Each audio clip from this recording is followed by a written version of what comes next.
The moment you open your eyes, you realize this is no ordinary morning. Soft silk sheets, servants burning incense in the corner, and the eternal hum of Rome echoing from outside. You are no ordinary youth. You are Ionatan, the youngest son of the emperor, who rules half the world. But beware, in Rome power always brings its own executioner. As sunlight strikes the marble columns, you sit for breakfast with your eldest brother. He is the heir to the throne, the man upon whom all eyes are fixed. He laughs, takes a sip of his wine, and just as he is about to speak to you, his throat tightens. His face turns a ghastly purple. You see the sheer terror in his eyes, as within seconds, the hope of a vast empire collapses onto the table. What would you do? Would you scream? Or would you realize the next chalice might be yours and flee?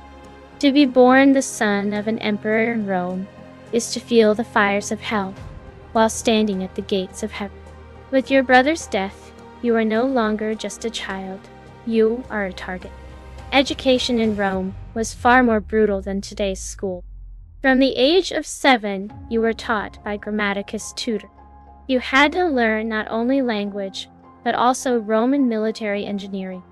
A prince must know how a legion builds a siege tower, or how to pave roads to Roman standard.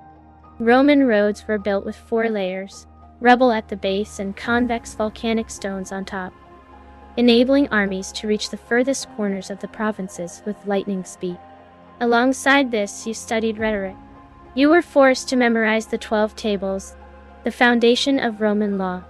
If you faltered, the wolves in the Senate would tear you apart. In Rome, a leader does not just fight. He is the supreme judge. A prince ignorant of the law has already signed his own death warrant.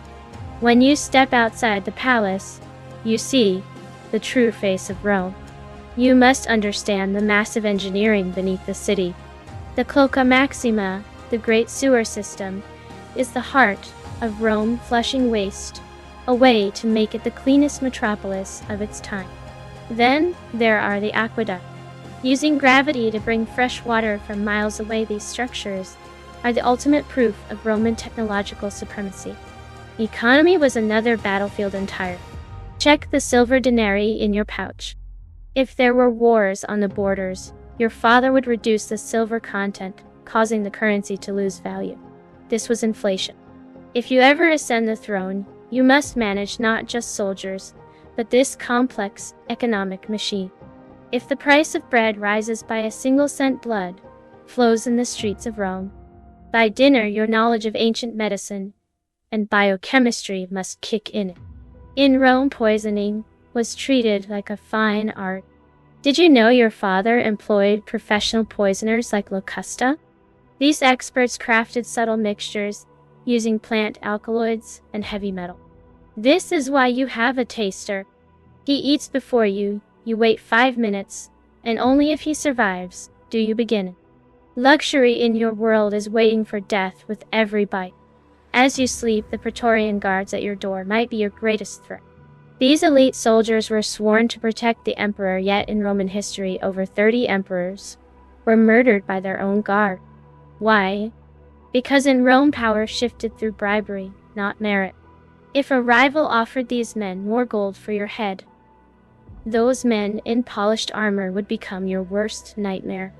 As a prince, you had no private life. Love was a luxury you couldn't afford. Your marriage was a political move to maintain Pax Romana, the Roman peace.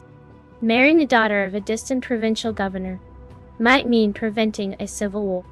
According to Roman law, marriage was a duty to produce heirs and continue the dynasty. There was no room for emotion, only the future of Rome. That death of your brother you saw at the beginning, it might have been your mother's plan. In Rome, the struggle for the throne was fought by women as much as men. A mother wishing for her son to be emperor might eliminate every other heir.